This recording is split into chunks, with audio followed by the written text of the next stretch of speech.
சென்னை ரயில் நிலையத்திலும் திருப்பூர் ரயில் நிலையத்திலும் கோவை ரயில் நிலையத்திலும் 16 வயது 17 வயது சிறுமிகள், பெண்கள் கூட இல்ல, சிறுமிகள், வட இந்திய சிறுமிகள் திருமணம் முடிந்து கையில் ஒரு குழந்தை, வயிற்றில் ஒரு குழந்தையோடு, மூட்டை முடிச்சுக்களோடு பசியையும் பஞ்சத்தையும் பட்டினியையும் போக்கிக் கொள்வதற்காக அந்த ரயில் நிலையங்களில் வந்து இறங்குவதையும், ரயில் நிலையங்களில் படுத்து தூங்குவதையும், வேலைக்கு தமிழ்நாட்டிற்கு வரக்கூடிய காட்சிகளை நம்மால் பார்க்க முடியும்.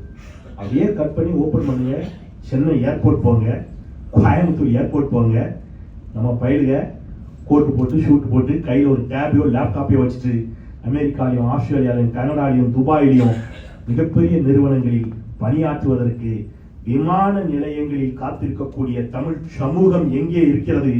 தமிழ்நாட்டினுடைய ரயில் நிலையங்களில் தன்னுடைய பசியையும் பஞ்சத்தையும் பட்டினியையும் போக்கிக் கொள்வதற்காக வந்து இறங்கக்கூடிய தொழிலாளர்கள். அவன் நம்ம தொழிலாளர், அவன் நம்ம தொழிலாளி, நம்ம சகோதரன். ஆனால் அவன் ஏன் இங்க வர்றான்?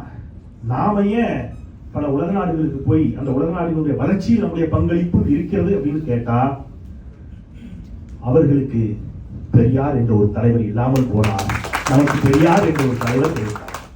அவர்களுக்கு அண்ணா என்ற ஒரு தலைவர் இல்லாமல் போனார், நமக்கு அண்ணா கிடைத்தார். அவர்களுக்கு முத்தமிழர் டாக்டர் கலைஞர் என்ற ஒரு மாபெரும் தலைவர் கிடைக்காமல் போனார், நமக்கு கிடைத்தார். அவர்களுக்கு முத்துவேல் கருணாநிதி ஸ்டாலின் என்ற ஒரு தலைவர் இல்லாமல் போனார், நமக்கு கிடைத்திருக்கிறார். அதான் வித்தியாசம். எப்படி சார்